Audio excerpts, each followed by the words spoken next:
Let's go, Michael. We are live. How are you doing today? Austin Martin, good morning to you. How are you doing today? Yeah, I'm doing great. Thank you very much. It's great to see you again. Let's welcome everybody to the show. Hello and welcome to AGTP Daily. We go live every weekday at 11 a.m. Eastern Time to discuss the most important tech stories in and related to the United States of America. Today is, am I going to get this right, Martin? It's Wednesday, yeah? You never did this right, so I have no Never idea. get it right. It's Try. Wednesday, though, right? It's a 50-50 shot. It's Wednesday, the 3rd of June, 2026. Let's get right to it. Okay, so Microsoft, let's talk about Microsoft. They built this thing called Scout. Okay. I'm not sure Microsoft has the best named products, but this was inspired by OpenClaw. So you can figure out what that's going to be about. DeepSeek, essentially like the benchmark Chinese frontier lab, is going to raise $7 billion. We'll get to that too. And then later in the show, we're going to be joined by Jeff Seibert, a co-founder and CEO at Digits, Yes. to explore how AI native accounting will give startups and SMBs cleaner books, faster decisions, and lower back office drag. Super. So yeah, it should be very cool, actually. So let's start with Microsoft. How does that sound to you, Martin? Let's do that. So what is Scout? I mean, you can guess basically if it is an outgrowth of their, not their relationship, but just seeing OpenClaw. It's an always on agentic assistant. They built it on the open source stuff from OpenClaw, and they designed it for the Microsoft 365 environment. And kind of unlike a conventional Copilot style chat interface, here's the thing, it's kind of cool. Scout is intended to operate persistently across, and this is the thing, right? All of Microsoft stuff is integrated, right? It doesn't matter like which program it is that Microsoft has, they're all really integrated together. And it's meant to work across all these systems. And it's also meant to have like a user-defined identity. It's going to have its own memory, so the context should be longer. It's going to have preferences and task patterns and all this other stuff. And it's like Microsoft's attempt to bring OpenClaw's autonomous agent model into like enterprise productivity workflows. Okay. I thought that was kind of super interesting. And remember, because we always wondered like what's going to happen to OpenClaw, right? And we talked to the guy from NanoClaw and all this other stuff, right? But it's like, what is happening with OpenClaw? Because they, what was it? OpenAI then took it and put it into a foundation. Then we met that guy in Singapore, and he wasn't even sure like what they were supposed to do. But go ahead. We need to have him on the show, by the way. We need to invite him on the show to tell us a bit more about what's going on. We do. There were so many other things that I wanted to talk about before you hit the go live button. There were some other things that like we're still in. I can't remember what they were, but fair enough. But here's the thing: the big shift that's happening here is that it's from a prompt response, like this idea, like you type in a prompt, you get a response. You type in a prompt, you get a response. The whole point is that this particular part of Microsoft Scout is meant to just run in the background. It's, to me, it almost sounds like a cron job on steroids, right? It's like somebody's just out there watching. It's an agent that's watching that has certain responsibilities, it has certain identity, it has a memory, and it has context.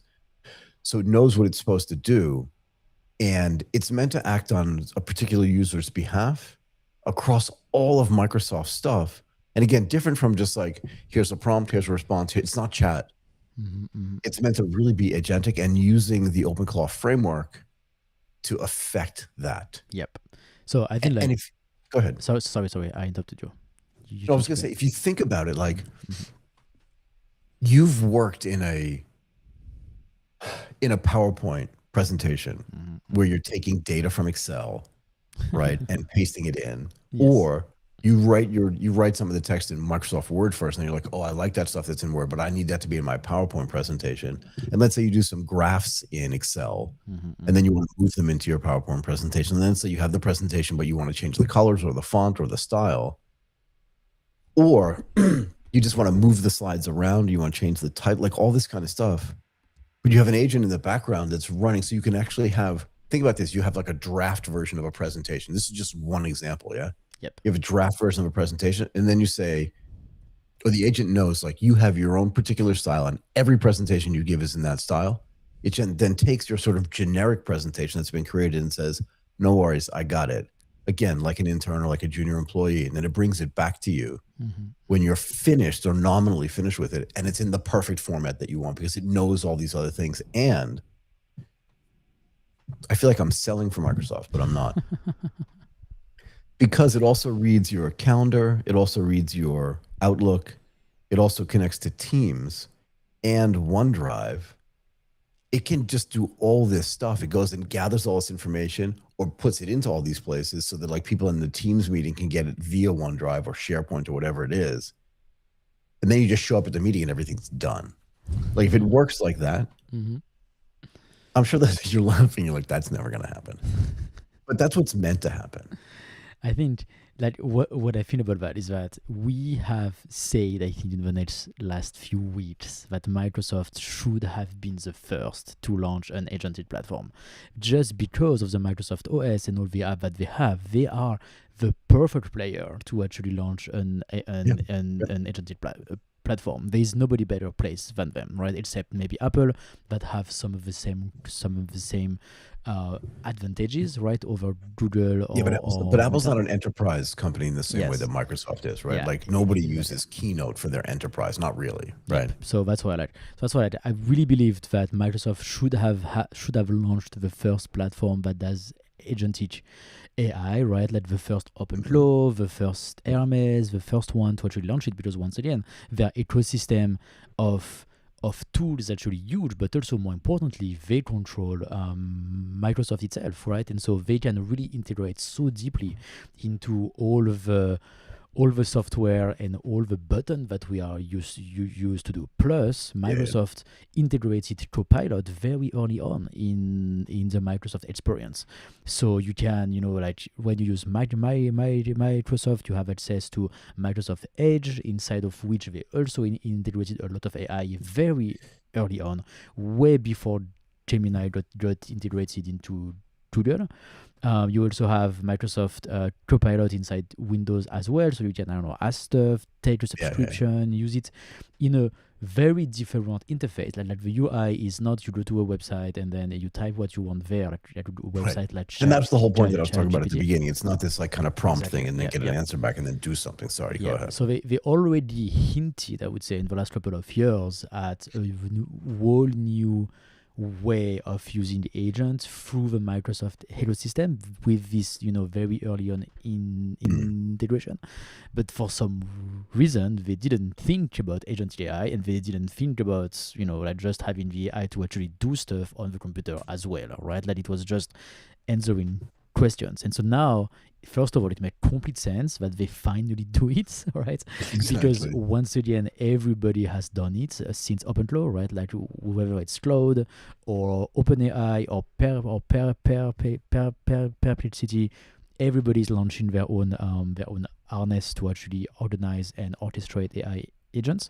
So Microsoft should do it as well. Google has Gravity too, right? So it's really only Microsoft that was doing nothing. So it really made sense that they launched it. But once again, I think it's a huge missed opportunity because they could have been first. So now that it's here, at least let's hope that it's good, right? And let's hope that even if they were not the first, maybe the advantage that they have with all the deep integration that they can create, they actually do it, and it becomes really, really, really helpful because they have such a huge advantage over everybody else. Well, just imagine having an AI native PC built on an NVIDIA chip that runs Windows, where all this autopilot stuff is now integrated along with the Copilot stuff that's integrated. Like just imagine being with your Microsoft Surface laptop running on an NVIDIA ARM chip, right? That runs all of this contextual OpenClaw style understood AI. You could probably get stuff done so much faster, like on the road, than you could ever have done even just like 6 months ago. And plus, like the installation can be super simple. Like it can come included into the Microsoft OS, right? So now you don't need to download a separate software. You don't need to go through the 20,000 step to install OpenClaw, which is not simple at all. Which was a pain to do, right? Which is a pain, and plus, like OpenClaw will never have the type of access that Microsoft has towards Microsoft, right? So there will always be some type of integration, some type of API, some sort of MCPs, right?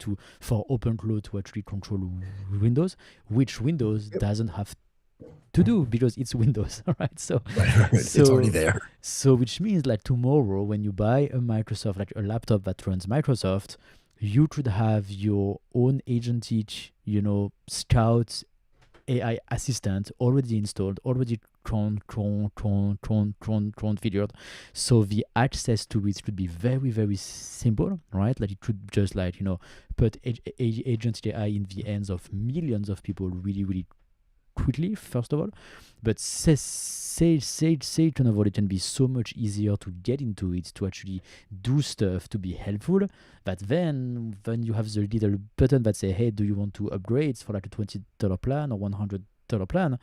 It should just work, right? Because once again, the access can be very, very easy and simple as long as it works. That's going to be like the big thing, right? It needs to work, and that's maybe the big caveat here, is that I don't think Copilot is good enough to make it work as Cloud is good, or GPT 5.5 is good. So how is that going to work behind the scene if they restrict it to only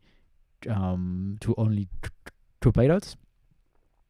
Let's see. Let's really see. But I hope we can connect something else, and I hope they use the share that they have in OpenAI to say, okay, you can also get your OpenAI subscription through Microsoft. So then that would be really, really cool. So you could get all of this stuff through AWS's I forget what it's called, something Rock, right? Bedrock, yeah. Right, Bedrock. So it just depends how you're integrating all of the little services that you're getting. But like Microsoft probably plays well with AWS, I would presume, since they don't compete with each other on anything.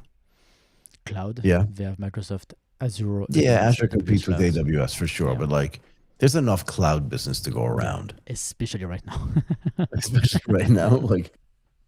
What did we say? Google's cloud business had like a 460 something $billion backlog. And like a 20% growth in like Q1. Like, it's insane. Yeah, it's like this is not even a competition. It's more just like, who's building the most data centers? What are we doing? Exactly. Especially as of now. Right. So I'm not sure this is a big competition. What kind of edge do you think it gives Microsoft in the sense that all of these that their OpenClaw implementation, first of all, it now probably has way better security, right, than it had before. For sure. I mean, first of all, like Microsoft knows how to make software, right? Like they have the huge team of people who know really, really well how to run a PC. Right, like they know very well how to make software. It's a geeky company still. It's super geeky company, right? Which is good. That's a compliment. It's a deep compliment coming from me, but it's a very geeky company. Yeah, it's one of the largest companies in the world. They work with a lot of very serious enterprises. Right, look at like how many companies do we work with at the very large scale of undercover media? We use Microsoft Teams. Almost all of them. Right, almost all of them. It's really rarely that we need to do a call on Google Meet or Zoom. It never happens anymore. We haven't used Zoom in like a year and a half. Exactly, because like no enterprise uses it. Exactly, nobody uses Zoom. And I think that's because Microsoft has this suite of products, not just the online meeting platform, but they have all the products that the enterprises want to buy, and then when they onboard them, they can sell them this huge umbrella of products, this whole suite of products, which makes it so good, so strong, right? So which means Microsoft is really strong in the enterprise world, which is not something typical, right? It's not like it's not every company that can be so strong there, and when you add that to the huge distribution that they have with the billions probably of computers that runs on Windows as of today, it could be really, really strong. Like they could have a massive distribution. And so what I see from it, like my biggest takeaway would be, it needs to work. It really needs to be good. If the product is good, if it can build stuff, if it can run stuff, if it can really be helpful, this is going to be a super serious competitor, like massive. Yeah. So one of the things that I was looking for when I was doing my research, Martin, prior to doing the show tonight was, what percentage of Fortune 500 companies run Windows? Okay. Almost which means all of them. Use Teams, has OneDrive, uses Outlook. Like when I was at Goldman Sachs, we used Outlook. When I was at Morgan Stanley, we used Outlook. It just didn't matter. So you know what percentage of Fortune 500 companies use Windows? That would be 75%. How about all of them? All of them? About 100% of them. Wow, just think about it. It's crazy when you think about it. Apple is not strong at all in the enterprise, right? Like they may Not sell, strong at all. they may It's s- ridiculous. they may say Zero. computers, right? Like I think a lot of people like to use Mac computers, but they don't At have home. any. But they don't have any. They are not even close to the suite of product that Microsoft can offers No, to the no, enterprises. no. So like if you go to a company like let's say like the New York Times, Mm-hmm. my guess would be in the old days, you had a bunch of Windows machines, people doing word processing, people doing PowerPoint presentations, people sharing stuff on SharePoint and then OneDrive, and people doing meetings, whether they're in New York or in Riyadh or wherever, on Teams. Yeah, But maybe the graphics department was using, and this is maybe like 20 years ago, we're using Macs. yeah. And they were using Adobe, or they were using, I can't remember some of the other software that they were using on it, but they were probably using Macs, and those guys were considered like the freaks inside the office. Yeah. Like, really? That's like a little kid's toy. You're doing graphics on it. That's kind of sweet, but we're doing the PowerPoint stuff. We're doing the powerful stuff over here on Windows. Well, Um, we had to buy a PC to get access to Windows to run our powerful softwares, right? So I like know that's that's a my fact. point. That's my That's a point. fact. Yep. But now that Adobe runs really, really, really well on Windows as well, And Mac too. you don't even need those Macs anymore. The only problem is that most people at home, I think, like there was a what's the word I'm looking for? A flipping point. That's not the right word. What's the word I'm looking for? A tipping point. Thank Tipping you. point.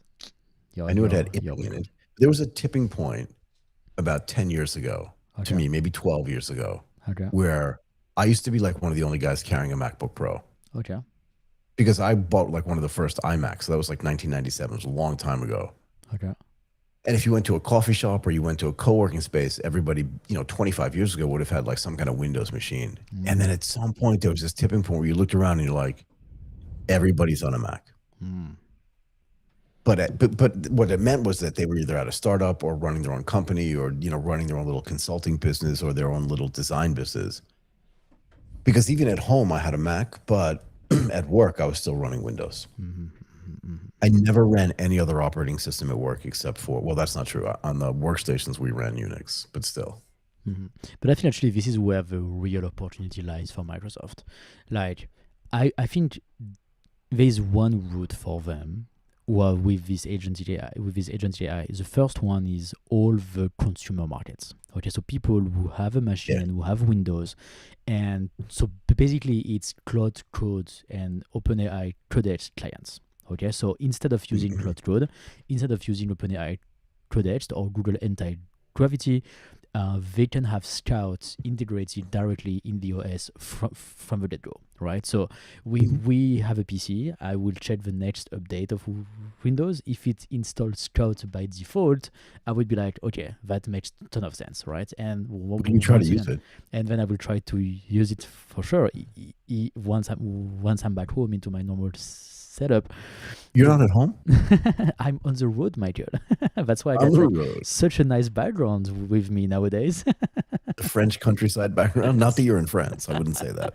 the French countryside background indeed, but yeah. So that's what I think. That the first route is the consumer market, because they have a huge opportunity to make the access to agentic AI so simple and straightforward, right? So at least they will get agentic AI in the hands of millions of people, and then people will be able to try and see what are the advantages. It's just massive advantage.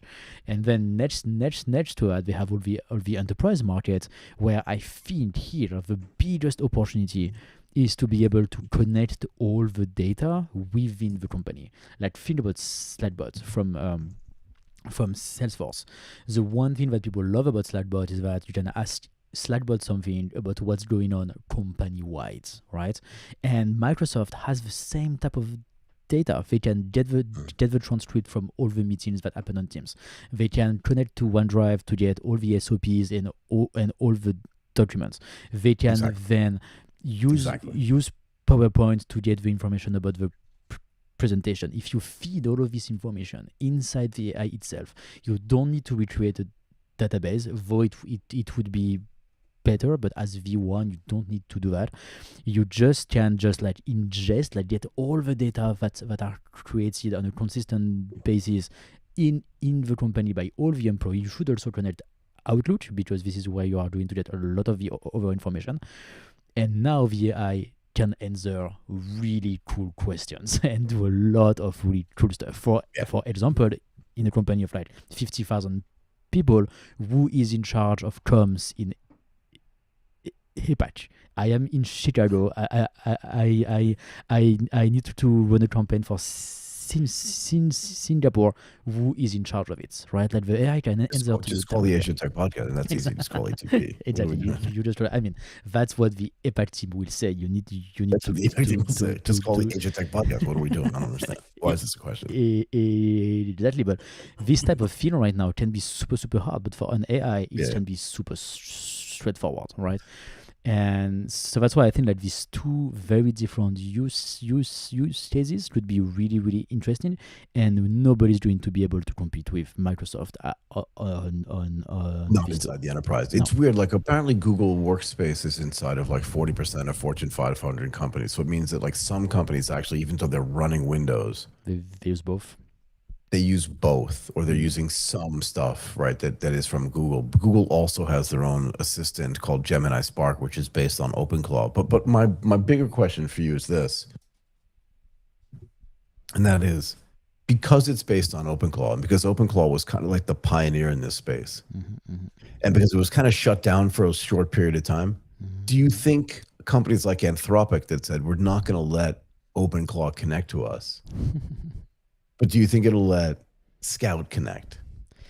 So that's the first thing. And the second thing is, do you think that there's a whole host of people out there who are using OpenClaw and are used to it, kind of like you are, and then said, oh, now I have to learn a new thing. Now that Scout is out, and now that Gemini Spark is out, which is also based on the OpenClaw open source stuff, that people will go back to using these because this is something that they really liked before but didn't have the proper levels of security included, and that's why they stopped. They were like, okay, this is cool, it's a good test, but there are holes in here that I cannot put up with. Yeah, especially in the enterprise, right? Like how many people we had guests on our podcast that said that we would never deploy OpenClaw into our company because there is too many problems on the security side, right? So that's why, like, especially on the security, if it's better and well integrated and it comes from Microsoft itself, then you are much more inclined to actually give it a try and see how it goes, right? So that's why I think it will definitely help adoption, scale adoption, and they will be able to put agentic AI in the hands of millions and millions, maybe hundreds of millions of people really quickly, right? So then on the model side, that's really the only danger here.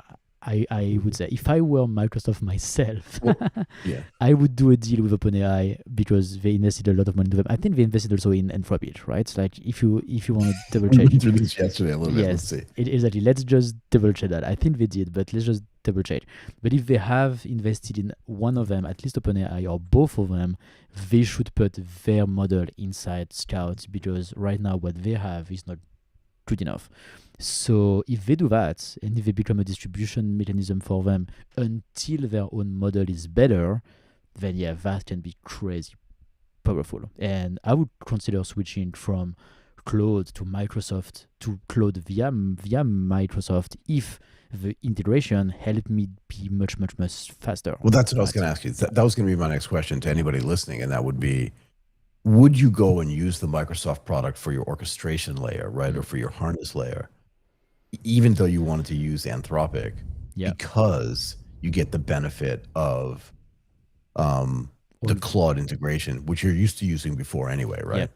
Like because right now the only reason why I would not switch is because the model of Copilot is not good enough, right? Like I Copilot, but Autopilot's different, Yep. So the model that they use for it, like the model that they have put into Copilot, into Microsoft Edge as well, is just not good enough to be able to do all the stuff that we do right now with Anthropic Claude, right? So that's why it's just not good enough, and that's really the number one criteria.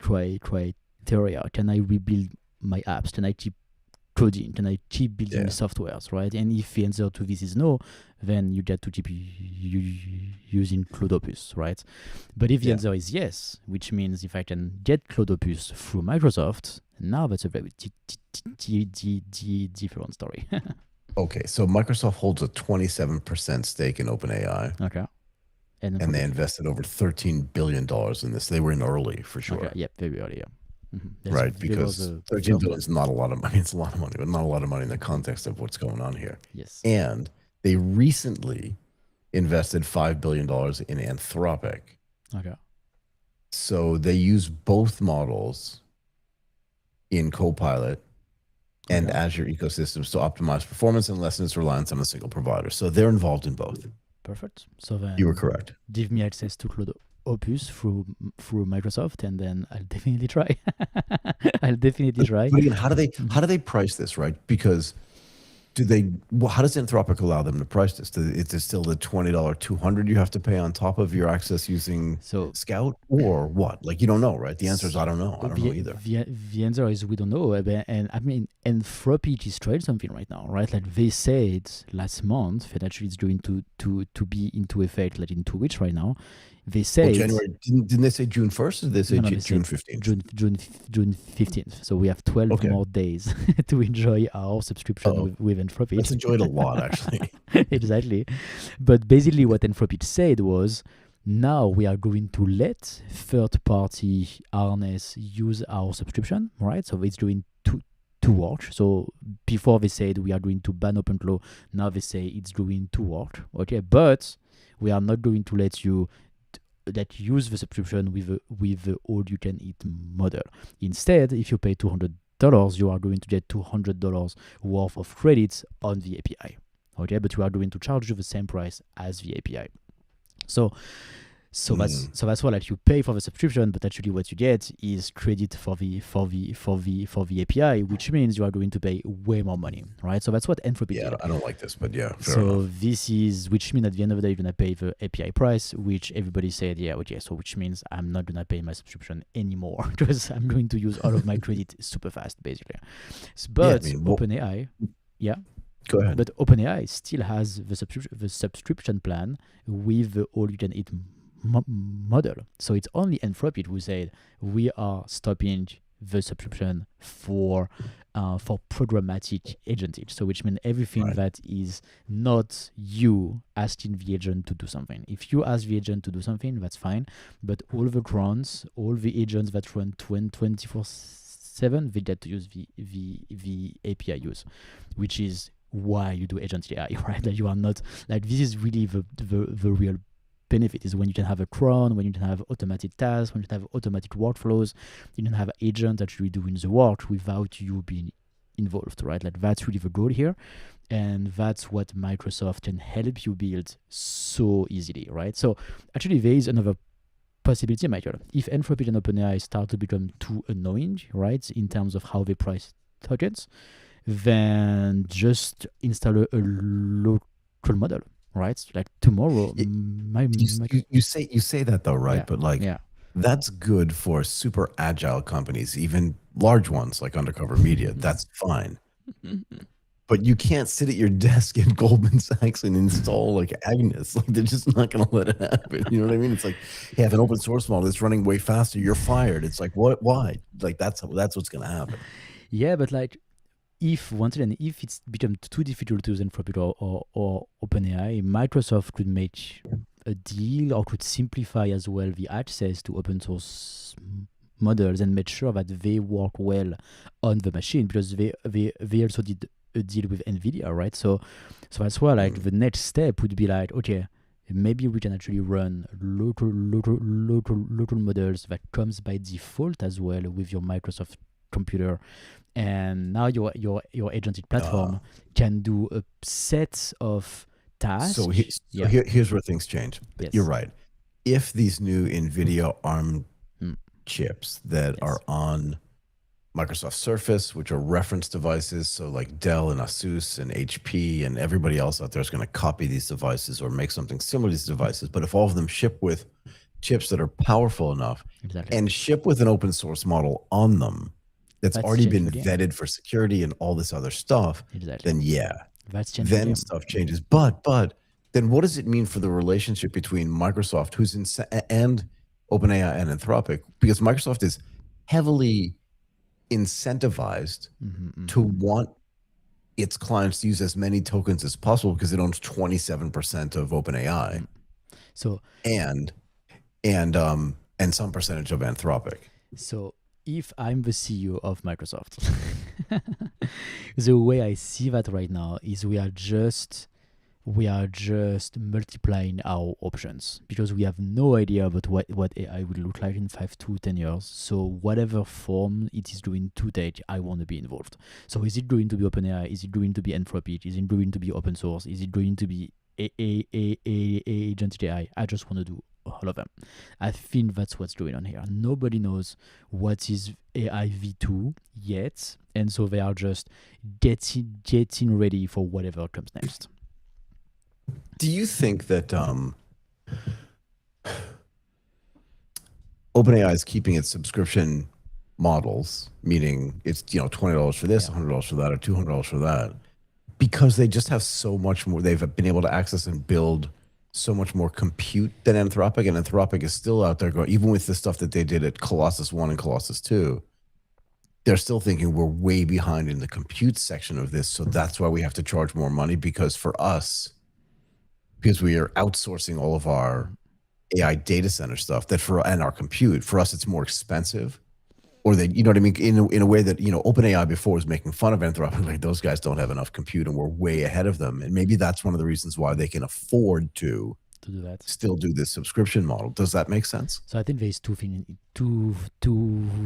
this. The first one is exactly what you said. Okay, I think for sure if they have the capacity to do it, they should definitely do it, right? Because of the second thing. The second thing is you are going to get a lot of clients, right? You are going to get a lot of clients. You are going to have an offer on the market that no one else has, and it's a great offer, right? Like as soon as Anthropic pulls out of this type of offering, OpenAI is going to be the only one offering a $200 plan where you can get $2,000, $3,000, $5,000 worth of credit monthly. Right, and nobody else is going to be able to compete with them. So which means in terms of customer acquisition, in terms of overall market share, this is good, right? So maybe you are going to lose money on this, but you are going to get clients, and then these clients can turn into something else. But these clients can also speak about all the cool things that they are building with OpenAI, and that's just like a virtuous cycle, right? Because once again, somebody who spend $200 per month on Anthropic Cloud right now is somebody who is doing stuff, right? And so if stopping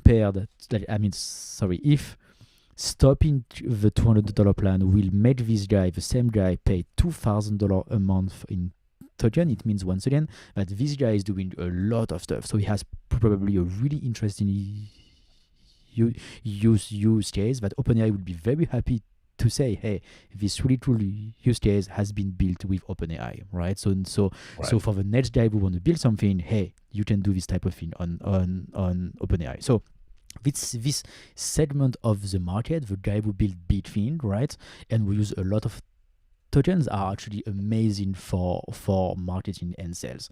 And so that's why all of these guys who don't want to pay $2,000, we want to keep the $200 price point, we will need to go to OpenAI, and I include myself because we are exactly into this situation. I'm fine, by the way. I keep thinking I'm fine, and I don't pay $200 a month. Yep, but that's what we do at the company level, and so we will need to switch. And I know that OpenAI will be very, very happy once they can say, hey, like these workflows are powered by. But also, what would it do for their marketing if Undercover Media ended up being one of their clients? What would it do? We always say it's hard to get the premier clients, the benchmark clients, the flagship clients, and then boom, they would just have Undercover Media would switch from Anthropic to OpenAI. It would be like a game changer for them. Be a huge announcement. Exactly, we could do like a massive marketing campaign. You have to fly to San Francisco and do the whole party. Exactly. I'd have to go on late night TV and talk to like Jimmy Kimmel about this. It'd be a nightmare. But so That's why like this like all of these things combine into this pricing strategy. But once again, Yeah. Microsoft has an opportunity to actually undercut everybody, right? Like they can just come and say, look, we are going to put Scout into the hands of absolutely Yeah. everybody, right? Like the distribution potential, both on the consumer side and the enterprise side, is just so massive, and that's just such a huge advantage. So one of the other things I was thinking about, Martin, right, is you're right. It's a massive advantage for Windows machines, a massive advantage for Microsoft. What is Apple going to do in this context, right? So like every machine that I have, so as a firm, we have PCs. We had to have them because the power stuff that we wanted to do couldn't get done. And we couldn't customize a Mac Yes. in the same way that we could customize the PC, get the best this thing, get the best that chip, get the most store, like all that kind of stuff we couldn't do. And we definitely couldn't do it at the same price point. Yes. But is Apple just sitting there watching Microsoft build Autopilot and just thinking, yep, we're just going to do nothing? It's true. Do you know what I mean? So maybe that's part of what they want to do with Google Gemini, right? Like maybe they want to integrate Gemini a little bit more deeply into the Apple ecosystem. But I think like the main problem that Apple has is that Siri is bad. Siri just doesn't work, right? Yeah, but it's worse than that. It's worse than that because it's another product that Microsoft gets to integrate into its enterprise clients. And we already said the Fortune 500, Yes. 100% of them use Windows, right? It doesn't mean it's only Windows, but 100% of them deploy Windows in their offices. And I told you, when I was at Goldman, when I was at Morgan, when I was at Citi, wherever it was, there wasn't even a choice. You just got a PC, and that PC had whatever version of Windows the firm itself was running. Yeah. Okay. But think about all the power you get now because you get to use Scout, which is really just like not a wrapper around it, but like a customized version of the open source OpenClaw stuff. And Apple's just sitting there like twiddling their thumbs going, yeah, we don't really have anything. So you can't even orchestrate across any of the integrated things that we have, but we were supposed to be like the integrated hardware and software company, but I guess we're not that. Do you know what I mean? Like they have nothing. If it works, like if Microsoft Scout is actually really, really good, right, Apple will need to do something as well, right? Like they will have to.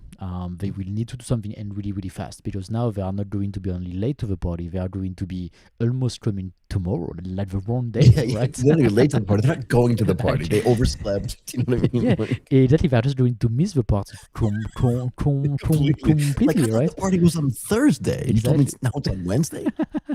Exactly. So this is going to be the situation of Apple if they do nothing. But once again, wait. I think there's like a big warning to put here is that it needs to be good from Microsoft to be able to do that because they already integrated AI into Microsoft Edge and into Windows, and it is just not good. Okay, so everything that they have done so far is not good enough to be able to compete with the frontier model.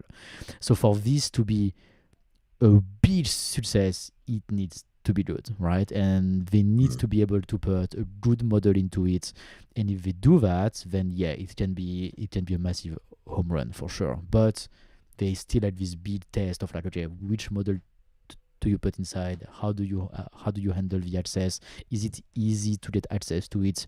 If it is, it's going to be huge. If it's not, it's just going to be another attempt that failed attempts.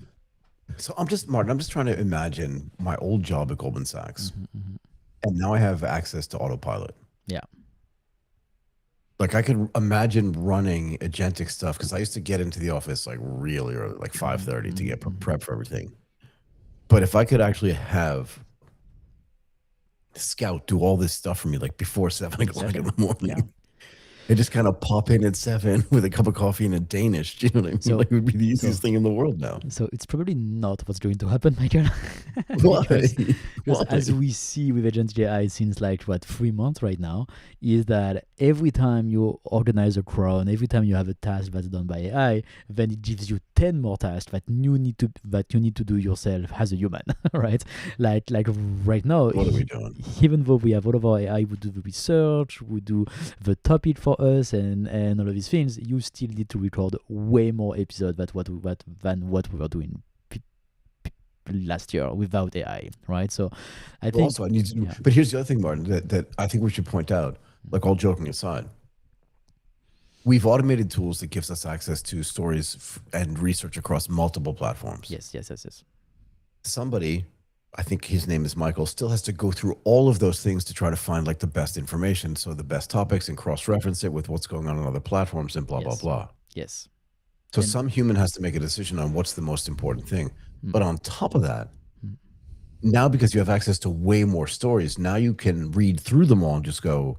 So first of all, I learn way more. mhm, mhm, mhm, I see way more what's going on, and I can make a much better value judgment about what's relevant to our audience mhm, mhm, mhm. than I could before. But it's way more work. It's not just like, oh, it's Exactly. been automated, so now I just click this No, thing and it's done. It's just like, it's what can I automated. do with this information that I have Yeah, so exactly. fast? Exactly. Do you know what I mean? It's automated, so it's way more work. that's that's Way more. that's a way to think about it. And it's not like twice more or 3 times more. It's like No, 10 times more than 10 times more. before, because it's completely different work, right? It's not the Yeah, yeah, same yeah. as, like, as soon as you remove all the little thing, right? Like all the little research, all the little data entry, and all of these things that can be done really, Mhm. really easily by the AI, then you can really focus on what actually matter for the company and for your job, and do way Sure. Now more I can of that. think. Now I can think. I have Mhm. time to think. Yep.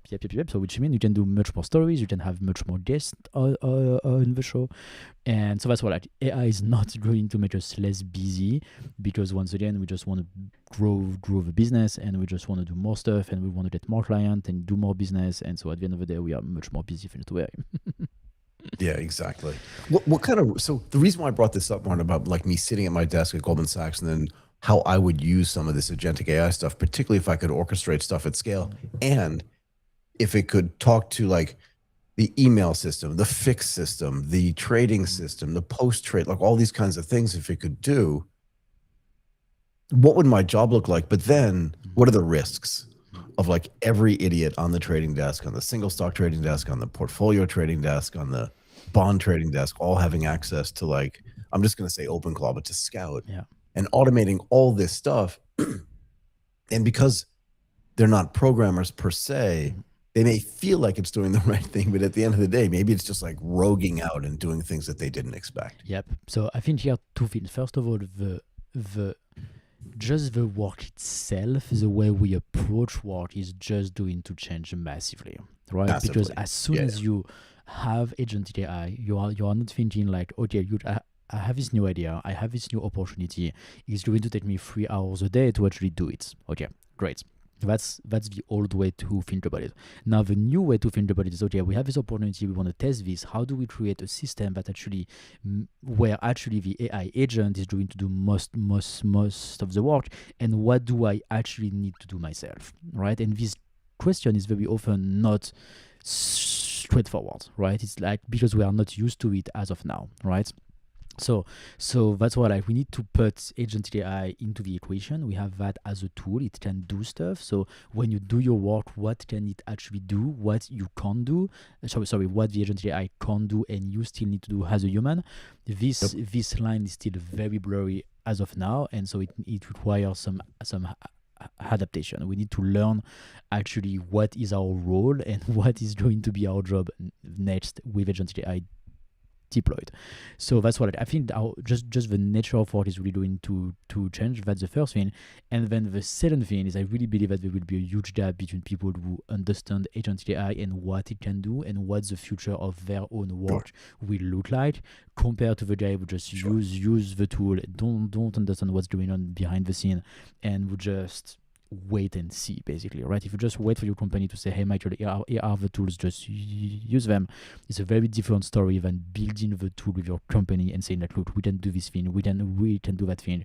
Here is how we can scale the business using agentic AI, right? So that's why, Yeah. I think everybody should learn about agentic AI, because that's not going to go away. I feel like I was the agentic AI guy on the trading desk when I was there at Okay. Goldman Sachs. Okay. No, because I'm just thinking about some tasks that I would have automated. Like there was this Yeah. sales guy, really good sales guy, and he would say to me, over the next 15 minutes, Mm-hmm. buy an equal amount of cap weighted. I'm just Okay. trying to remember like just how sick this was. This is in real time while the market's open. Cap weighted. Okay. So market capitalization weighted, not even weights for every bank, Okay. but capitalization weighted. So if one bank was worth $1 trillion, another bank was worth 500 million, you'd have to have this one would be like 2 times the size of this one in the number of share in the value of shares you would buy. And he only said to me, buy the top 4 banks. Top 4 by what? Do you know what I mean? Like by revenue, by capitalization. Like what was it? I remember going back and forth with this guy. But I was the agentic AI who had to take that information and then turn it into a trade, which then got executed over the next 15 minutes. Yes. Yep. But now if you have access to Scout, could Scout go do that? Yep. So this is a big question, right? So like, I think today we just don't know how deep agentic AI can go, right? Like we don't know what it can do yet. We don't know how much access we want to give it as well, right? We don't know how we don't really know anything because once again it's still months old, right? So I really love when Gabriel from NanoClaw said to us that OpenClaw was actually a big experiment. What happens when you give access to everything, right? You don't care about security. You don't care about you don't care about security at all. You just okay, I'm just going to give the agent access to everything and let's see what happens, right? And this was basically OpenClaw, what Peter Steinberger did. And so when you think about it in these terms, that's a really good way to actually try to see the limit of okay, agentic AI can go like that far, right? But I think as of now, OpenClaw was good. It's a good experiment, but it has never been tried. Like this type of experiment obviously can't happen into a company of the size of Goldman Sachs, right? You just can't say, okay, just do whatever you want right now, right? Just okay, just give it all the access and then just do whatever you want because I want to test the boys, we're rolling out Scout. Just do whatever you want. Just try. We want to see what are the limits. We want to see how far we can go. Stuff blows up everywhere. So bombs going off obviously everywhere. It can't work. So that's why we are really in the early days of that. But also the limitation here is the models itself, right? We need the model to be able to actually understand what we want to do and then perform these actions. And the models are getting better every day. Like every few months there's a big breakthrough, right? Or there's entropy that fits the mistake that they made either purposefully or not in their own models, right? So it's still a bit hard, I think, to know exactly what the model can do and can't do without actually testing it, right? And when the model cannot do something, then you are blocked, right? Like there's no way that you can just do it another way. So you're still really dependent on the models themselves. And then the integration. So that's why there's a lot of moving parts here, right? Like there's how we work, there's the harness, there's the accesses that you want to give it to it or not. You have the model that comes into place. So that's why it's a lot of moving parts. It's early days. We get to stay flexible because a lot of things are going to change for sure. So Martin, speaking about other models, and you mentioned other open source models. Perfect. Let's talk about that. Let's spend a few minutes talking about DeepSeek. This is big, actually. This is actually huge. I think it's a big deal. It's a big deal. Just to be clear to the audience as well, and to you too, just so people know, DeepSeek in a way is a uniquely Asian story because it's being built and funded and developed for and in China. But it's going to have global implications. It's going to have implications on what's happening with OpenAI, with Anthropic, with Perplexity, with Cursor, with all these things. And that's why we had to talk about it. So let me just give some details here. Yes, please go ahead. There are reports that DeepSeek is preparing its first external funding round, roughly $7.4 billion at a post-money valuation of, no need to sit down because it's actually not that big, somewhere between 52 and 59 billion USD. Wow. Now, Tencent, which is a very famous, very well-established 25-year-old or some such thing Chinese company, is one of the investors, and so is CATL. So I know what's going on in your head, but you're afraid to ask, but I'll answer the question before you ask it. What is CATL? Why do I care? Go ahead. So CATL is called Contemporary Amperex Technology Company Limited, and it's China's dominant electric vehicle battery and energy storage company. And that's why, in my mind, this is so interesting, right? Because Tencent obviously brings because it was originally a gaming company, but it does a whole bunch of stuff, right? Customer distribution, cloud, gaming, social, enterprise stuff. What does CATL bring? Well, what's one of the biggest bottlenecks and one of the biggest bumps in the road for these frontier lab companies? And that is what? Power and compute. energy storage. Yeah. So CATL, I'm just going to call it CATL, CATL. I don't know what to call this company. CATL is saying, oh, we'll give you some money because you're going to have to give that money back to us. In power. Because we're going to provide some kind of power and we're going to be able to learn. You're going to invest in our ability to then do R&D, maybe, right, on how we can give efficient power and then power consumption to you guys. You can run your models more efficiently, more strategically, and less dependent on raising $122 billion every 3 or 4 months. Yeah. Yeah. I think it's so interesting, like what's going to happen. I mean, what is happening and what is going to happen in the open source models, right? Because it actually creates, like, it is a viable solution on the market to do AI at the frontier, right? Yep. And this is huge because when you have an open source model that can do as good as Opus 4.6, right? That we have 4.8 right now, but if it's as good as Opus 4.6, but you can run it locally on your machine, or you can run it locally at your enterprise level, and you can save tens of thousands, and millions of dollars in token cost. This is big, right? Like this is really big. So as like the open source model as a threat to OpenAI and Anthropic are crazy dangerous, right? Like they are like it's a massive threat. Once again, the only reason why this doesn't happen yet and we still need to pay for Anthropic and OpenAI is because we can't run these models at scale. They are too big, the hardware is too expensive. Okay, so we can't run them on our local machines. But it is a possibility that it actually gets smaller, maybe through the MOE type of architecture, or maybe with something else, or maybe because the chip maker are going to find another solution that it's possible that it actually gets very much more accessible, and then we can run it at scale on our local machines. And I wonder if China is going to be in the business, or the local Chinese company is going to be in the business of one of two or both things. One is running ARM processors on their computers, which gives them a power consumption rate that's much lower and much more energy efficient than running Intel or AMD style chips. That's the first thing. And the second thing is, are they going to start looking at Cerebrus's big wafer chips and their ability to intake, both from an MOE perspective and from just a data management perspective, right? Because this is one of the things that, God, what was that woman's name? The woman that we spoke to now, Daria. like, what was it, a year and a half ago? And AI engineer. Daria, 2 weeks ago, my God. 2 weeks ago, something like that. Daria, right? So the thing is that, like, one of the things that she said was, if you have this large wafer style thing, chip, then you can take all this data in a way that you don't have to buffer it across multiple lines. And now you can do a way more efficient use of data. Adding that into or mixing that in with the MOE model, you should be able to get way more efficient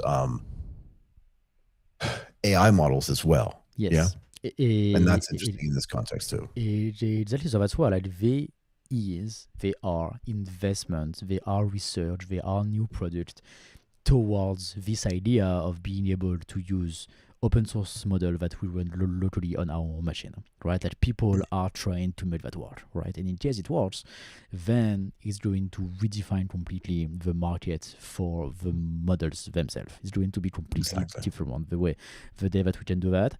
So so that's why, like, when DeepSeek is raising $7 billion, that's going to give them ton of resources. Plus, DeepSeek is really well known for being much more efficient, right? Like, you remember, like, the day they launched, they wiped like $1 trillion of market value on the US stock market. No, we don't need to be this gigantic to be able to run an efficient frontier style model. Yep. So that's why, like, they take the efficiency route, right? They will be able to create something good, probably really, really good, very likely, right? And so now you have a new solution on the market. But I think if this really works, this will force OpenAI and Anthropic to actually do open source models as well. Like they won't be able to sit on the sideline and just stitch to their token offering. But in case they do, they will need to reinvent entirely their business models. So who is going to win in AI in the next 5 years? That's still a very big open question. So can we also make the point here, Martin, that the way that the investors fall out, meaning fall into, like they have roles. Yeah. I'm trying to find the right words for this, but it maps almost directly onto the AI stack. Yes. So I mentioned this before, but I just want to be explicit about this because there's one more component here that I didn't mention earlier. So the first thing is Tencent. They have a massive user base. They have cloud applications. They have enterprise channels. Perfect. CATL for energy and storage, but also the National AI Fund run by the government for state-aligned industrial policy. And I was thinking that the Chinese government seems so much more focused on the technological future than some other superpower governments that don't seem as focused. Like they're still looking at it, and there are executive orders that get written about AI and stuff like that, but it seems a lot more haphazard. And a lot less sort of, planned and deterministic. I'm not saying that China's going to win this race because they're still behind, right? OpenAI and Anthropic are still further ahead than DeepSeek. Clearly, they've raised way more money. They have better infrastructure. But if you're taking a long-term view and you're thinking about sort of political stability and also just the will of the political enterprise to be able to run this stuff in a way that's future looking as opposed to we're winning right now, so we're always going to be winning kind of thing. I don't know. You know what I'm saying, though, right? Just look at what BYD did the last 4 or 5 years, right? Like it's just a demonstration of what you just said, right? Like the Chinese government is able to build a champion, make sure that they are doing really, really great in the domestic market first, and as soon as they are ready, they are able to give them ton of money, subsidize everything to make them just dominate the world really, really quickly, right? So they could do the same thing with AI, and I would say AI is probably even more important than the car industry. And so if they start having something that works, like they are able to scale it globally crazy fast, right? And they know really well how to do that. They can accelerate, but the other thing too is the Chinese government can mandate at some level. You need, if you're going to use a frontier model LLM, you have to use Kimi. You have to use DeepSeek. Yes. You cannot use Anthropic. Yeah, I mean that's even if it's just for like, say it again. That's what the US does to the Chinese, right? So they can do the same thing. Yeah. But I think it's really interesting. I think it's really, really interesting. It can redefine what the model market look like. Yep. And I just think it's interesting the size of this. So $7.4 billion. If this was a 5-year ago story, that would just be a massive amount of investment, right? But I want to do some math.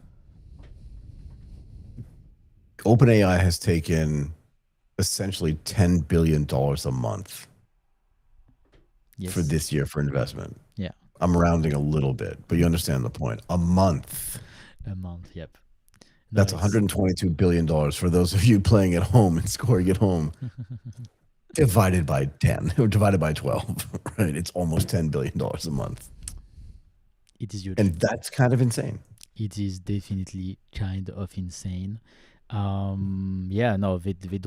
definitely don't play in the same category when it comes to amounts of money that they are raising. No, not even close. But in terms of capabilities of the model, it's not because DeepSeek has 1/15 of the model that their 1/15 of the money, that their model is 15 times less good than GPT 5.5, right? And so this is why it's really, really interesting, right? So that's why. And what are they going to do with $7 billion right now? Yep, I really want to see, and this is a real threat to the closed models. Yep. Yeah. It's just going to be interesting because, like I was saying before, there's a massive difference between the way the Chinese are investing in these AI models and the way that the United States, which is really a proxy for the rest of the world, because there are no other models out there besides Anthropic and OpenAI per se. Yep. right? Um, and even Anthropic at $65 billion, which they just raised just now. So we're in June. So June, July, August, September, October, November, December, 7. So again, almost $10 billion. It's 9 point something billion dollars a month to spend for the rest of this year. Yes. Exactly. Exactly. So let's see how it goes. We will keep you informed of course, with everything that happens in China and for DeepSeek. What are we doing? Okay. So do we have Yes, Mr. Seibert? Jeff is here. I will welcome him to the live right now. Awesome. There he is. Hello, Jeff. Jeff, how are you? Great to have you. I'm really looking forward to it. So, Martin, should we bring him into the real live? Yes, here we go. Perfect. Super. Okay, Martin, let's do this thing. Yep. See you. Okay, Jeff, welcome to the show. We really appreciate it. Jeff is the co-founder, as we mentioned, and the CEO at Digits. We wanted to have you on to talk about how AI native accounting will give startups and small and medium-sized businesses cleaner books, faster decisions, and lower back office drag. Before we get to that, why don't you tell our audience a little bit about the important work that Digit is developing and Digit is doing? Yes, again, thanks so much for having me. I'm Jeff Seibert, the founder and CEO of Digits. We build the first AI native accounting platform. We compete head to head with QuickBooks and Xero to automate small business accounting as the full general ledger, the system of record. We launched about 15 months ago and are used by hundreds of accounting firms, many thousands of businesses. So I'm sorry I mispronounced your name. I said Seibert because that's the way it looked to me. You must get this your whole life, and it probably never gets less frustrating. Not a problem. I'm glad I'm not standing near you, so I don't have to get punched. Anyway, it's great to have you here, and from now on, I will get it right. So let's talk about this. There have been sort of big digitized technology-based sort of accounting software for a while, for a few decades, yeah? But I do get the sense that a lot of the work that gets done there is still kind of manual. What part of this accounting workflow is most broken for startups and SMBs today that you're solving for?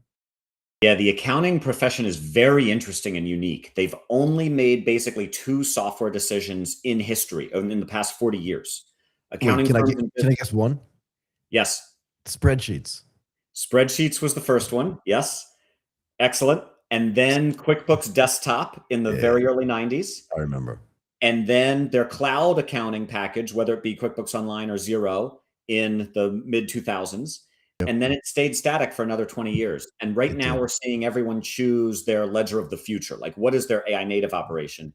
And the big difference is the power of machine learning technology. So accounting today is still extremely manual and tedious.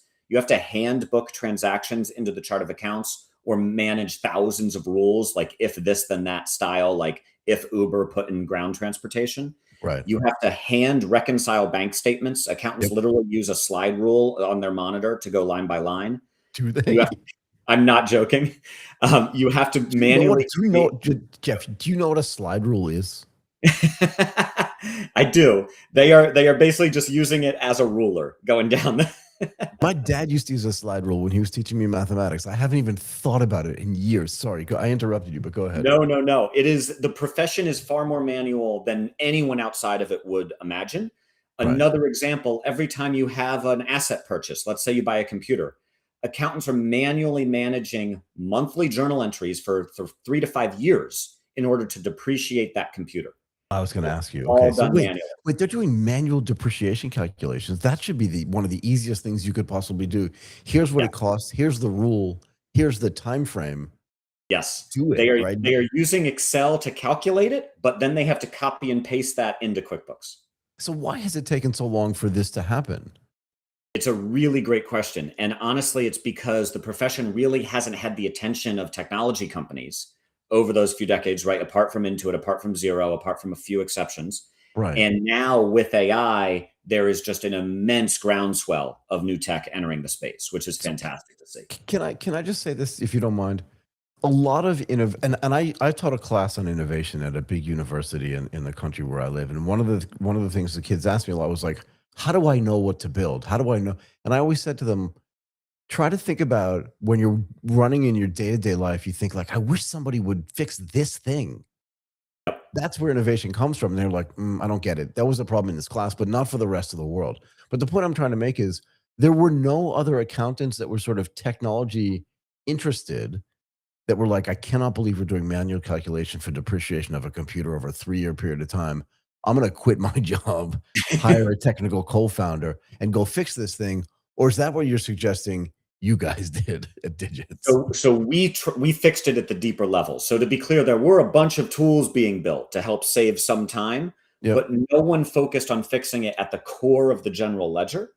And the reason is this software takes a long time to build. It took NetSuite $125 million in 5 years to get to market. It took Intuit many years to bring QuickBooks to market back in the early days. Yeah. And so relatively few people could sort of have that conviction and build a full new product. I started this company in 2018. We spent 5.5 years in R&D. Before this, I was head of product at Twitter. And so it's a whole new world. It's a long journey, and you have to be committed to that journey to deliver the product.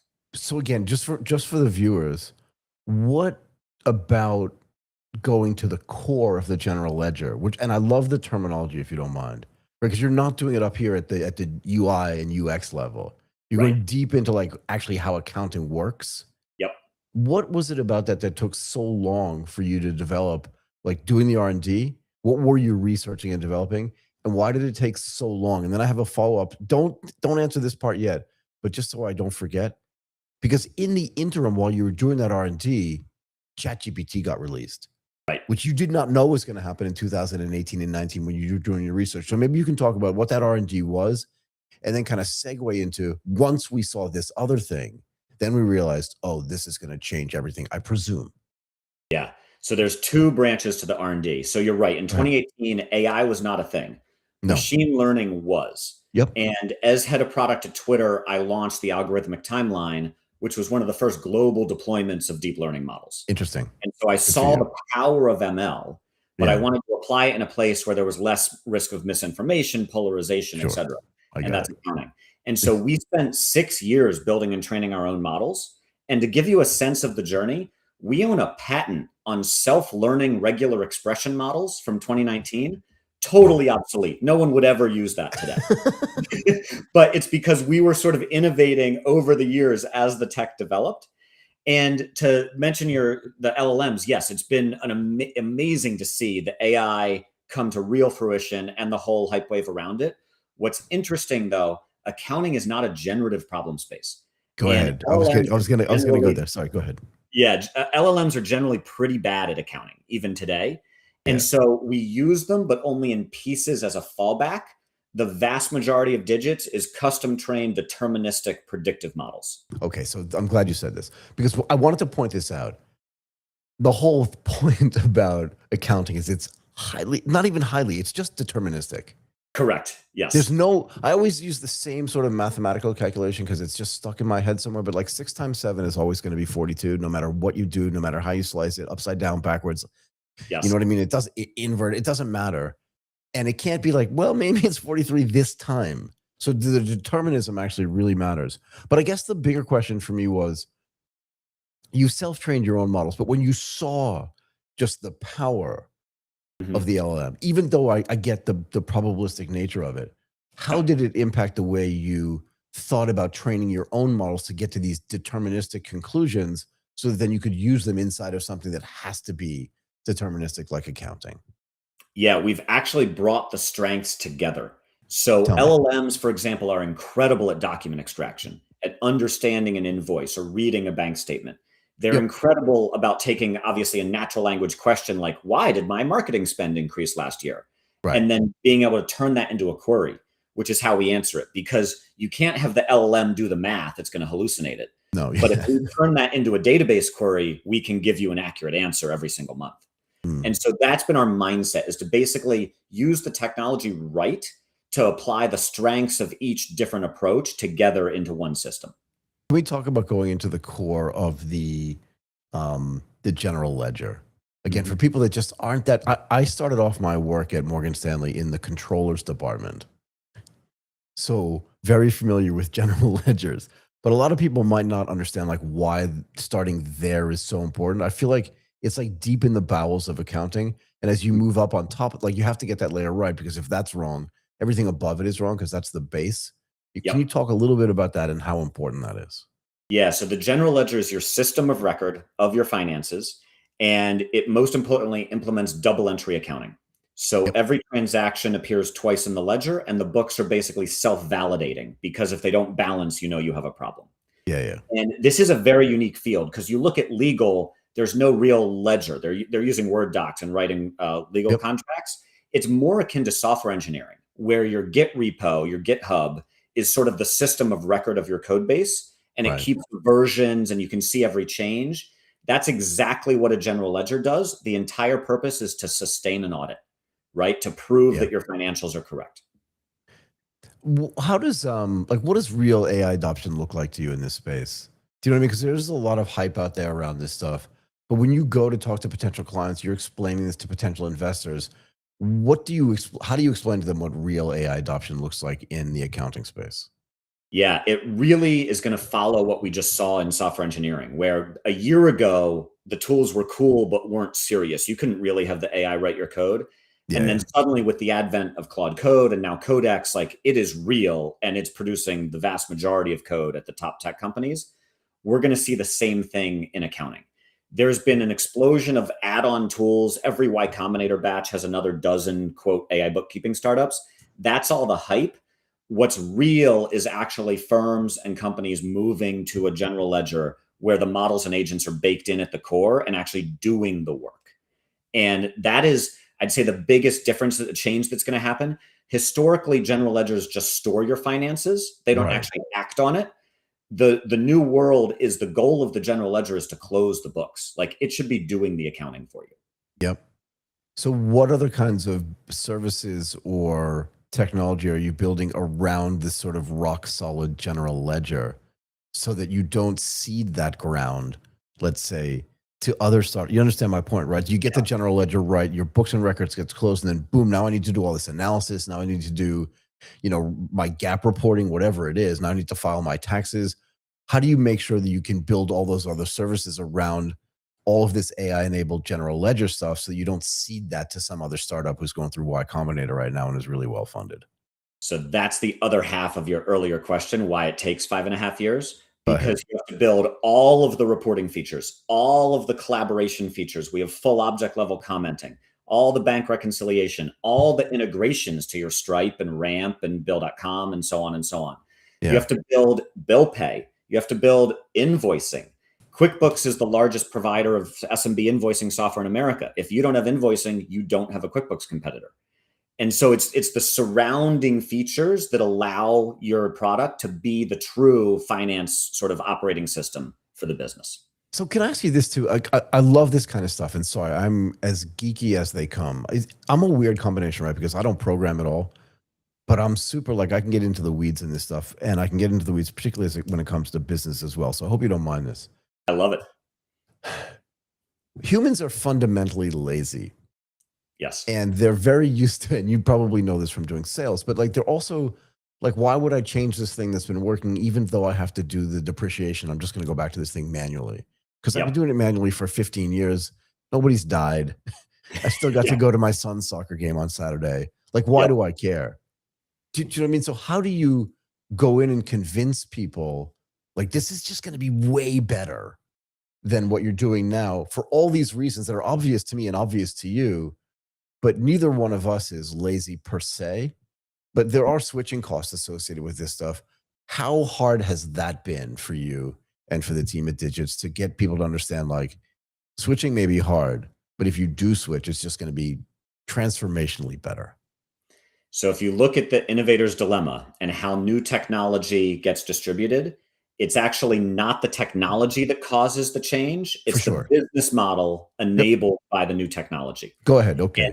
And there's a couple major forces at play in accounting right now. So there's a massive talent crisis. CPA enrollment is way down since 2016. Gen Z, Gen Alpha, et cetera, do not want to be accountants. You have private equity money coming in abundance and basically forcing margin improvement on all the major firms. Can I raise my hand for a second? Yep. Sorry, because I want people to understand what that means. Are you suggesting to me, because I hadn't heard this in the accounting space, but it makes sense when you think about it. Are you suggesting to me that these guys at private equity who are just looking around going, there's an accounting firm, there's an accounting firm, there's a guy in Boston, there's a guy in Atlanta, they don't know each other, they've never heard of each other, they're doing very similar businesses. If we consolidate them all, we fire all their PAs, we get them better computers, we install digits. Now they're completely technologized. And instead of having one accounting firm or, one in Providence and one in Pawtucket, now we have one in every state, in every city in the country. And now we own accounting. And then we can take a business that we bought, I'm going to make up numbers, for $200 million and sell it on to somebody else or list it for $20 billion because now we're doing all the accounting. Is that what's happening in the PE space as well? That is actively happening. There are Wow, 42,000 CPA firms in America, and they are Okay. actively consolidating. And the huge firms are getting substantially larger. Yeah. And yet, all this PE money coming in because they look That's at accounting. It's a manual process. The got margins it. are there. I got it. I hate it, but go ahead. Yes. So that's sort of the forces at play. And then what we've announced 2 months ago now is outcome-based pricing for accounting. So what's really interesting is professional services firms have been burned a lot by technology startups promising the world and not delivering. And they're hesitant to take tech risk on something as sort of novel and fast changing as AI. And so we are offering outcome-based pricing. Digits either automates 95% of your work for any given client or it's free. And that has been extremely well received by the profession. So this goes both ways for me. I get what you're doing. But sometimes, like, if someone's trying to sell me something, and again, I'm not suggesting you're doing this, right? But when someone's trying to sell me something, I'm like, that sounds way too good to be true. There must be something I'm missing here. But in this case, it's not too good to be true. But you understand the point, right? Like, why go all the way to 95 when you could have probably gone to 75 and then people would have been like, good enough for me? Do you know what I mean? It's a great question. Remember, this is accounting. 75% is useless. And Good answer. Okay. all of the LLMs are right now at 79%, 80%, also useless. Digits is at 98%, and we do formal benchmarking. And so we know that as a source of truth. And so we guarantee 95%. That's why this model works. So where else is there outcome-based pricing that's that confident in itself that it can say, like, we're 95% sure we're going to do we'll do 95% of the work for you. If we don't, it's free for you. Because here's the other thing. I can just see, like, somebody inside of, like, an accounting firm who's been there for 35 years, and then somebody who just joined out of college going, wait a second, they're going to automate 95% of this work. That's awesome for me. Yep. But the guy that's been there for 30 years is going to be like, that has to be a lie. Do you know what I mean? Yep. How do you get the champion internally to then sell to the guy who's been there for 35 years? Because at the end of the day, it's going to work. Otherwise, you wouldn't offer that. Correct. So we do pilots to prove it. We have them test it with a couple clients. They see it. We show them the data. And you can feel it getting smarter and learning that client's work and automating the accounting tedium. So you're right. It's a trust building exercise for sure. The other sort of pioneer in this field is Sierra in the customer service space. Okay. And theirs is binary. Either their agent handles the customer service request, or if it has to escalate to a human, it's free, right? The agent failed. And so they took that approach. We took the approach of we guarantee 95% of the work. So is there an agentic AI part of this solution as well? There is, yeah. We have full agents running inside Digits, reviewing the books, detecting anomalies, answering client questions, all of that type of stuff. And how do they interact with humans? All through the UI. So there's built-in commenting and messaging in the product. You can also email files into Digits. They get automatically processed for you. So we've tried to strike the balance of making it feel very natural without the whole UI just being a chatbot that you have to talk to, because I hate talking to more people than I need to. Yeah, so do I. Just can't stand it. How do you, what's the right way to phrase this? How do you build the right level of confidence with people? You know, like you said, like, accounting firms are very conservative. They have to be, because the numbers have to be right. They can't be almost. Right. You know, this is not like horseshoes and nuclear bombs. Like, you can't be close. You got to be right. Yep. How do you get people used to, and agents are this really new thing that people are always hearing about. People are sometimes afraid of them because it's going to take their job. How do you get people comfortable enough with using agentic AI in a way that enables them and doesn't frighten them? Do you know what I mean? Yeah. So this is what we've had to be very intentional about and do quite differently, because Right. again, the accounting needs to be deterministic. And so when you are asking Digits a question, the agent is not answering that question. It is using our internal financial modeling engine, the documents it has access to, other things where it can then answer that question the same way each time. And the Got it. same thing with how it books the transactions. If Digits books one of your transactions correctly this month, it'll book it the same way every month in the future, guaranteed. And And that's the type of things you need to do to build trust. what do the agents know? I don't want to talk so much about guardrails and governance and stuff like that because it's necessary and it's interesting at some level, but it's starting to get a little bit boring for me at some Mhm. level. But what kind of access do you give the agents? Is it siloed so that like they just know this thing and they're just experts on that thing? Or do they have more knowledge than they may need so that then they can think a little bit and get a little bit better at their jobs? Like, how do you determine what an needs to know to actually accomplish the task it's been given to accomplish? So we actually train 3 tiers of models. So our top Okay. tier model, which we describe as a company model, only trains Mhm. on a given individual business or a given client for an accounting firm. Got And it. so that has access to the financial history of that business. And it allows that agent to basically memorize that business. So if a Got it. transaction comes in that company has seen before, Digits is effectively perfect. Our next tier model trains on the accounting firm. And so accounting firms usually bring an industry expertise, a geography expertise, like, right, the certain types of clients they serve. So we train models on that firm's best practices that helps them standardize their work across all their clients. Got it. And then we train models on our global data set, which of course gives us vast coverage for things that fall through those other 2 tiers. And are the agents empowered as well to change? Because an agent, by definition, knows depending on which models you're using. And again, you're not using so much of the LLMs, although you are combining some of them. But they should have the ability to code stuff. Are they given the ability to like change and write code in real time if they can fix a problem that way without going to a human? Do you know what I mean? So it's a great question. Yes and no. They can't change our product in real time. Sure, sure, They sure. can write code to act on the financial data. And that allows them to do it extremely accurately and Yep. in bulk without having to like mess up and hallucinate things. Got it. Okay. This is going to be a little controversial, I think. Maybe Okay. not. Maybe you're just like, I don't know, those guys are stupid. But Salesforce, and you'll see where this is going in a second. Salesforce, unrelated to your business. But the Salesforce team somehow realized, I don't know when, like the AI is going to be the UI. Yes. And if we want people to continue using Salesforce in a way that is better than it is today, we're going to have to rewrite our entire tech stack. And this is Salesforce 360, right? And we're going to have to make every function that sits inside of it API callable and API exposed. And the Yep. whole thing needs to be MCP compatible.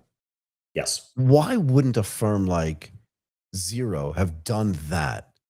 Do you know what I mean? And again, it's kind of like none of your business. You don't care in a way, but I'm just curious from an industry standpoint. They already have all these clients. Mm-hmm. If Salesforce could see deep into the future in the same way, like what was Xero doing?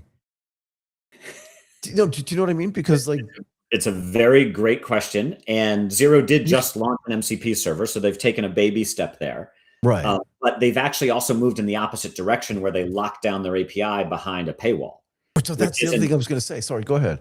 yeah, it's not particularly customer friendly. And Not so, really. yeah, we've taken the philosophical, like the fundamental approach that our Digits API is open and free and needs to be fully featured. Same with our MCP server, because yeah, that's the UI of the future is you have your agents for your business working on your business. Yeah, and at some level, you're going to get paid for the back end usage of your services. So if somebody comes up with some novel idea and that accesses your API, but it can only get done through your API again, because all the way down at the bottom, the general ledger stuff has been rock solidly developed, Yep. and nobody else has done that. In a way, you're slightly indifferent. And 100%. No, we love it. yeah, you would love it, right? So this is the other thing I was thinking of is that some of the most successful technology companies are those that have created marketplaces or marketplaces for services around their core service. I would say WordPress has been very good at this in a way, which is again completely unrelated to your business, but they created this base product and then said, build plugins for us so that we can become a way more powerful business.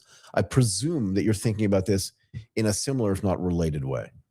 That's exactly right. I mean, look at Twitter, where I was pre-Digits, pre-Elon era. Yep. Twitter used to have this very popular developer platform, and it was plugged in everywhere. Yeah, and when they shut that off, I was dumbfounded. I was just like, what are we doing? Sorry. Unbelievable decision. I completely agree. And so that's the mentality we take to this, is Digits can be plugged into anything you use. Yeah, and it's going to get, because the other thing that I realized, the more I thought about this, and again, tell me if I'm wrong here, is that these products can actually be very complex and difficult to use. But if you allow them, if you enable them to be used by agents and not just humans, because there are some humans out there that look at Salesforce Digits and just think, simple, I could do this in my sleep. They access the stuff, they perform on the stuff, whatever it is, and they're very good at it. But there's some other people, whether they're junior people or people that just can't get their head around like what accounting is, but need to use those services. Yes. But if you allow them to do it through agentic AI, that means that the 10 people, like out of the 10 people, if there was just one guy that could do it, the other 9 couldn't. Now they have access to it in a way they didn't before. It should improve or increase use of your product, not decrease it. Do I have that right? You're exactly right. And we deeply believe this, that great UI and sort of AI access can democratize very complex things like accounting, right? Like the average business owner does not start a business because they know accounting and finance, right? They view that as the worst single part. Because it feels tedious to them, right? They're like, why do I have to do this? Yes, yes. So a couple more things and then I'll let you go.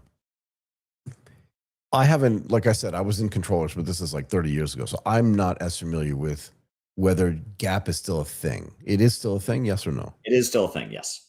But they generally accepted accounting procedures. Do I have that right? Yep.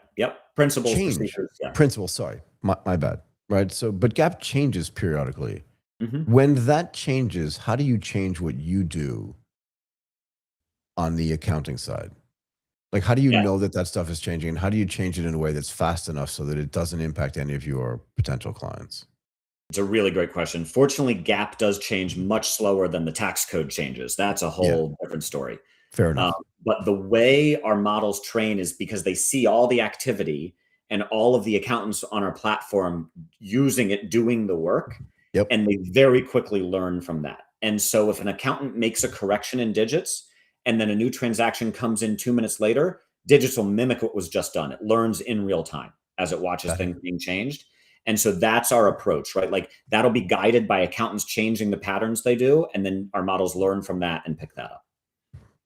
I wonder like what other services, I'm just thinking about like if the general ledger is right, and it's always right, and over a 2 or 3 year period of time, you have to be able to suss out some trends as well. And if you're writing that software as well, so people can understand not just where their money's going, where it's being used, but why, that actually ends up being pretty powerful too. I'm presuming you're building that stuff in, but it just was a thought that I had, right? Because now you can do analysis in a way that you couldn't do it before, particularly if you have the ability to use artificial intelligence to do that. Because before you'd have to, have a bunch of people do it. It could take days or weeks. Now you can do it in minutes, I presume. Yeah. So yes, but it's actually even funnier than that. So yes, Digits does full variance analysis across your entire history of books. So you can see every change and why it happened. The funniest thing is a lot of people are thinking you need AI for that. We built this years ago. Variance analysis is statistics. Yeah, fair enough. We run brute force statistical algorithms over the entire data set. There is no AI in that part of the product. But I presume though, if you just labeled it AI, people would use it more. That's how silly it is. Yes, but yes, it is baked in the interface. We point out what changed and why. That's all there. Okay, one more thing. I promise, kind of, and then I'll let you go. You said something in passing earlier, which I found fascinating. Actually, I know it's been a while, but like when I was in college and even afterwards, I remember a lot of kids would say, like, my dad told me to study accounting because if nothing else, I would always have a job. Yes. Why are so few people not interested in becoming an accountant anymore?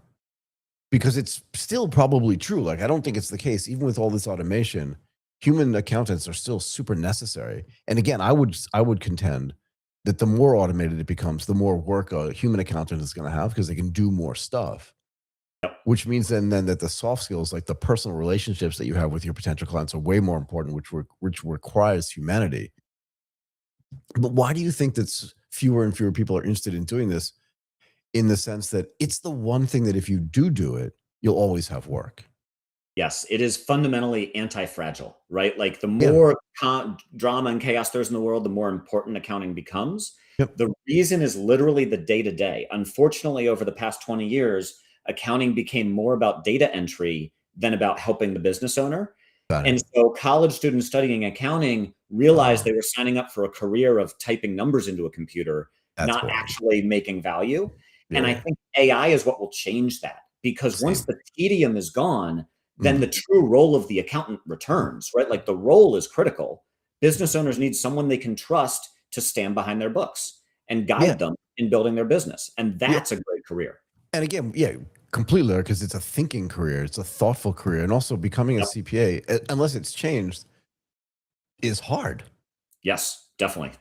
And it's hard on purpose, because they only want the smartest people doing it. At least that's what it was like, again, when I was a kid, which was a few years ago. Okay, look, I'm gonna no laughing. I identify with you. Don't worry. I've been coding for 30 some years. You're not even close, man. But look, I really appreciate your time. It was super amazing to talk to you. It was very nice to meet you, and hopefully you enjoyed this as much as I did. I will let you go. Jeff Seibert, I think I got it right this time. Thank you so much for doing this, man. Blast. Really appreciate it. See you soon. Okay. Bye for now.